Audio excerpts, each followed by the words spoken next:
Waachie ya maswali, wananchi wanafanya nini? Wanauliza.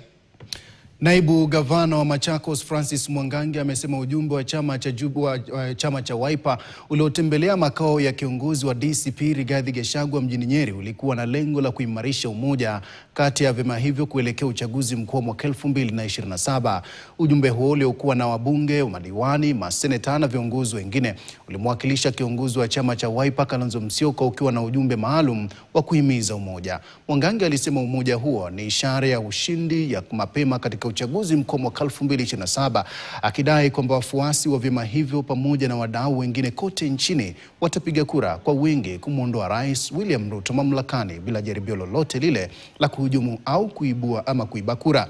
Aliwataka viongozi wengine wenye mtazamo kama huo kuiga hatua hiyo, akisema ni njia rahisi kabisa ya kumpata kiongozi mpya ambaye ataliongoza taifa hili.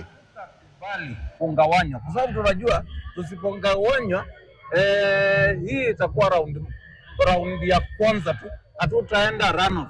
Tukiwa pamoja sisi zote pamoja itakuwa round 1 na Ruto ataenda nyumbani. Tumetoka kule kwa chama cha Wiper tukiwa tumetumwa huku na chama chetu cha Wiper, na tunakuja kwanza tulete uhusiano mwema, wa pili tuendelee kufanya ile mazungumzo ya kuwa pamoja na kuaminiana, trust. Wajue pande ile tuendelee kuwa na chama chetu cha Wiper, na huku kwa DCP tukae na tukue na DCP. Tusijaribu tungawanye kura zetu, kwa sababu hiyo ndio Ruto anataka, agawanye au waende hivi, wengine waende hivi na alafu apitie hapo katikati. Raundi hii tunamwona polisi huko Kikuyu